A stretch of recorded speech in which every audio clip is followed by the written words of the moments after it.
Hey, I just wanted to share some of my thought process going through this test footage.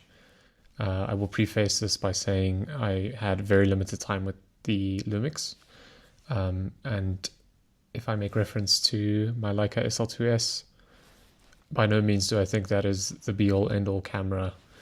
It's just my sort of most comfortable reference point, as I've been using that for personal stuff for the last 4 years or so. So I also understand that my use case of the Lumix or any kind of mirrorless is fairly niche. I really like using manual lenses, specifically Leica M lenses, which, IBIS and a lot of things are not really developed with that kind of use case in mind. So take my comments with a bit of a pinch of salt. I also think a lot of the issues, quote unquote, that I have with the Lumix footage, I could probably resolve by doing a lot more testing and finding a workflow that is more appropriate. But with the sort of pick up and go workflow that I had for this, these are my findings.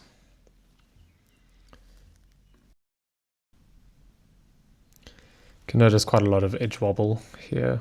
I'm not taking too much care with how I'm walking, but even on these sort of more static shots,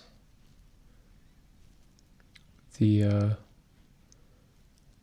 sort of quite terrible edge performance of this lens really enhances the kind of look of the sensor wobble, IBIS wobble situation on edges of frame. Color fidelity and like dynamic range and everything on the sensors, beautiful. Definitely not left wanting there. Here, kind of see all my footsteps are quite like obvious. Not so much in the general smoothness, but the kind of way that the vignette shifts around and the kind of wobble of the edge of frame is quite hectic.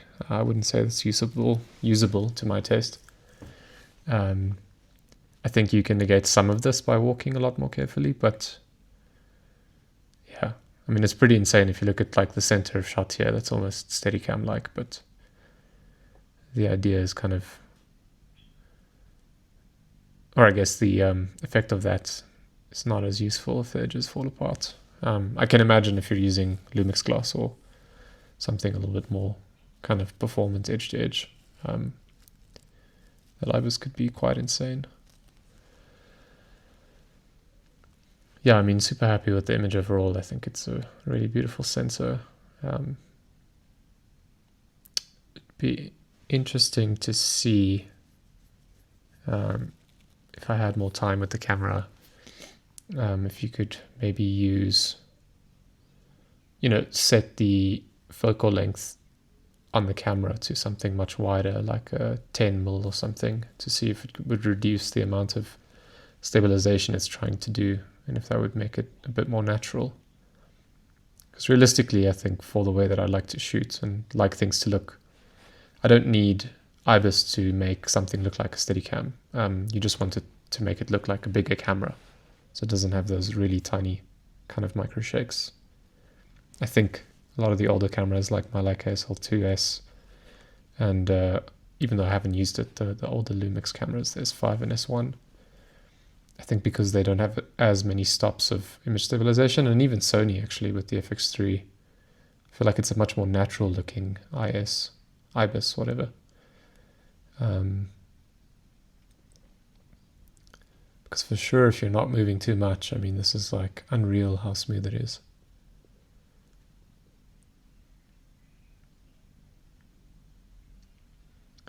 A lot of this blue around the edges is a combination of the lens's performance on this camera.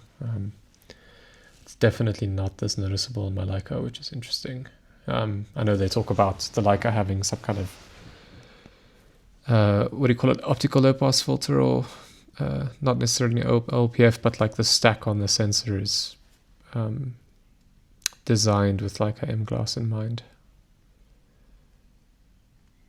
I feel like you could probably grade this to be less noticeable if you were to pay it more attention and give it the time in the grade to kind of warm up, or add like a warm vignette to kind of cancel the blue effect.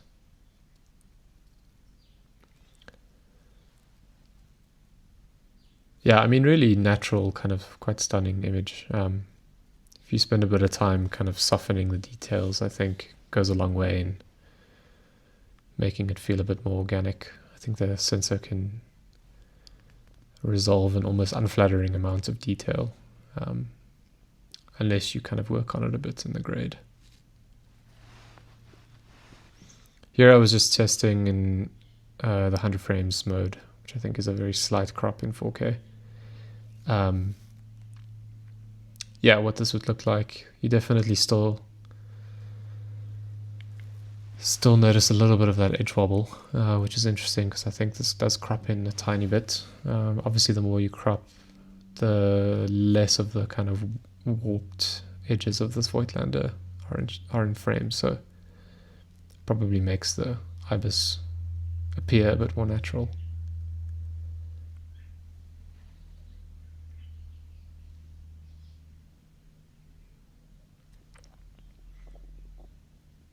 Can imagine this camera on a gimbal would have unreal smoothness. I always find when you use the mirrorless cameras with IBIS on a smaller gimbal like RS3 or RS4, it's quite insane how much smoother the footage is than putting like an Alexa or something on a Ronin. Those kind of little vibrations and things are so much more noticeable on cameras that don't have image stabilization.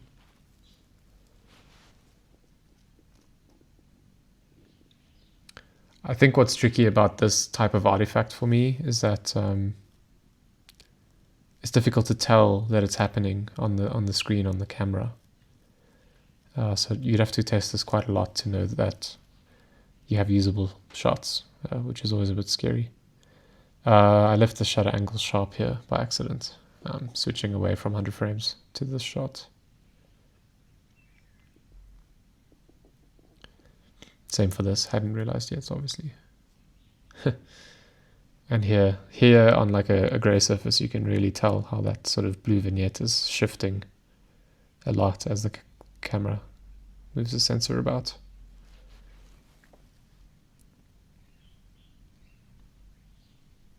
Yeah, super nice image. You can push and pull a lot.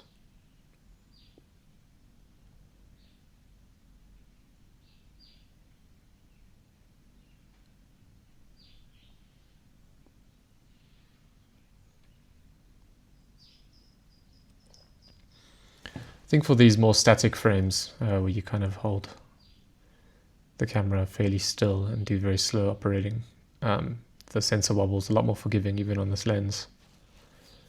I think a lot of it's being hidden by the fact that the edges of frame are quite dark as well.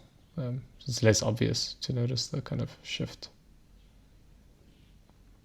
This is on the 90mm like R, which is a really beautiful focal length in this open gate mode.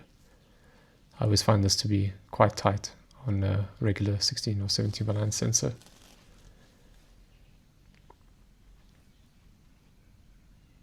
I think the open gate would be the biggest draw to this camera system for me.